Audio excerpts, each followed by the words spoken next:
Perang di jalur Gaza menyisakan fakta yang jarang dibicarakan. Lebih dari 80.000 tentara Israel dilaporkan mengalami gangguan kesehatan mental. Data ini bukan klaim sepihak. Ini pengakuan resmi Kementerian Pertahanan Israel disampaikan langsung oleh pejabatnya, mulai dari PTSD, depresi berat, hingga lonjakan kasus bunuh diri di kalangan prajurit. Satu terapis menangani ratusan tentara. Sistem rehabilitasi militer kewalahan. Sementara perang terus berjalan tanpa akhir yang jelas. Penasaran bagaimana kisah selengkapnya? Dengerin ceritaku sampai selesai. Lonjakan gangguan kesehatan mental di tubuh militer Israel kini menjadi salah satu dampak paling serius dan jarang dibicarakan dari agresi militer berkepanjangan di jalur Gaza. Kementerian Pertahanan Israel pada Minggu, 7 Desember, secara terbuka mengakui bahwa lebih dari 80.000 prajuritnya mengalami masalah psikologis, sebuah kondisi yang mereka sebut sebagai situasi yang belum pernah terjadi sebelumnya dalam sejarah militer modern Israel. Pernyataan tersebut disampaikan oleh Wakil Kepala Departemen Rehabilitasi Kementerian Pertahanan Israel, Tamar Simoni, dalam pengarahan resmi yang dikutip sejumlah media arus utama Israel. Simoni mengungkapkan bahwa sejak dimulainya operasi militer besar-besaran di Gaza pasca serangan Hamas pada 7 Oktober 2023, kementeriannya telah menangani sekitar 62.000 kasus gangguan kejiwaan di kalangan personel militer aktif dan cadangan. Angka itu, menurut Simoni, terus meningkat tajam hingga mencapai sekitar 85.000 prajurit dalam kurun waktu kurang dari 1,5 tahun. Ini adalah skala yang belum pernah kami hadapi sebelumnya, ujar Simoni sebagaimana dikutip media Israel. Ia menegaskan bahwa sistem rehabilitasi militer tidak dirancang untuk menangani beban psikologis dalam jumlah sebesar itu secara simultan.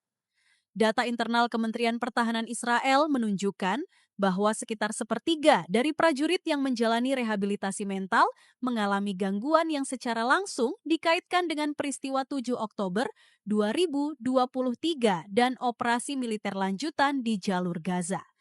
Gangguan tersebut meliputi gangguan stres pasca trauma, PTSD, depresi berat, kecemasan kronis, hingga ketidakmampuan kembali menjalani fungsi militer maupun kehidupan sipil secara normal. Tekanan sistemik ini berdampak langsung pada layanan kesehatan mental militer. Dalam beberapa unit rehabilitasi, satu terapis dilaporkan harus menangani hingga 750 pasien secara bersamaan. Di wilayah tertentu, terutama yang menjadi pusat penampungan tentara cadangan, beban kerja tersebut bahkan lebih tinggi. Kondisi ini membuat penanganan yang cepat, personal, dan menyeluruh menjadi hampir mustahil, memperbesar risiko gangguan jangka panjang yang tidak tertangani. Krisis ini tidak berdiri sendiri. Pada November sebelumnya, surat kabar Yediot Ahronot melaporkan bahwa agresi militer di Gaza telah memicu krisis kesehatan mental berskala nasional di Israel. Media tersebut mengungkap bahwa hampir 2 juta warga Tel Aviv dan wilayah sekitarnya membutuhkan dukungan psikologis, baik akibat paparan langsung konflik, ketakutan berkelanjutan, maupun dampak ekonomi dan sosial dari perang yang tak kunjung usai. Laporan yang sama juga menyoroti meningkatnya perilaku adiktif sebagai respons terhadap tekanan mental. Sejumlah warga Israel dilaporkan beralih ke narkoba dan obat penenang sebagai mekanisme pelarian, sebuah indikator klasik dari krisis psikososial yang meluas. Di lingkungan militer, dampaknya lebih keras dan lebih gelap. Media Israel mengutip data resmi militer melaporkan adanya peningkatan signifikan dalam kasus bunuh diri di kalangan tentara. Dalam 18 bulan terakhir, tercatat 279 percobaan bunuh diri, dengan 36 diantaranya berakhir fatal.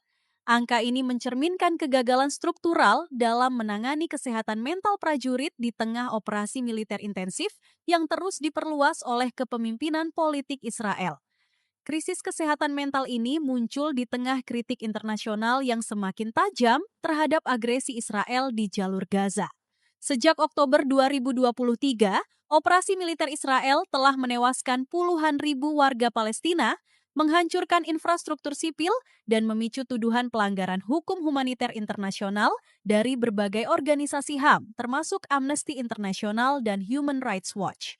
Namun, di dalam negeri, pemerintah Israel terus mempertahankan narasi keamanan nasional tanpa secara terbuka mengevaluasi biaya manusia, baik di pihak Palestina maupun di tubuh militernya sendiri.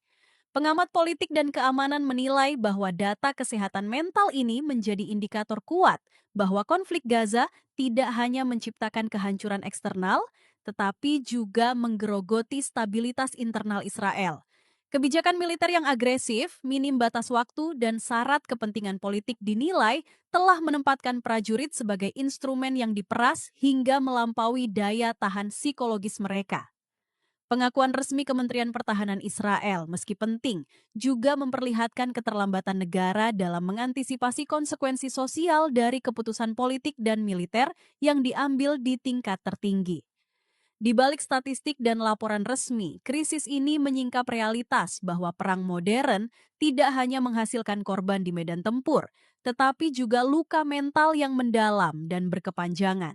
Bahkan bagi pihak yang mengklaim diri sebagai pemenang, respons internasional terhadap krisis kesehatan mental di tubuh militer Israel muncul secara terbatas dan cenderung terfragmentasi, mencerminkan pola lama dalam menyikapi konflik Israel-Palestina. Pemerintah Amerika Serikat, sekutu utama Israel, hingga kini belum mengeluarkan pernyataan resmi yang secara khusus menanggapi data lonjakan gangguan psikologis di kalangan tentara Israel. Washington tetap menegaskan dukungannya terhadap hak Israel untuk membela diri, sebuah frasa yang terus diulang sejak Oktober 2023 tanpa disertai evaluasi terbuka atas dampak jangka panjang dari strategi militer yang ditempuh Tel Aviv. Di Eropa, sejumlah negara mulai menyuarakan kekhawatiran yang lebih luas terkait keberlanjutan perang. Namun, fokus pernyataan mereka tetap diarahkan pada situasi kemanusiaan di Gaza, bukan pada implikasi internal di Israel. Hal ini menunjukkan adanya pemisahan narasi.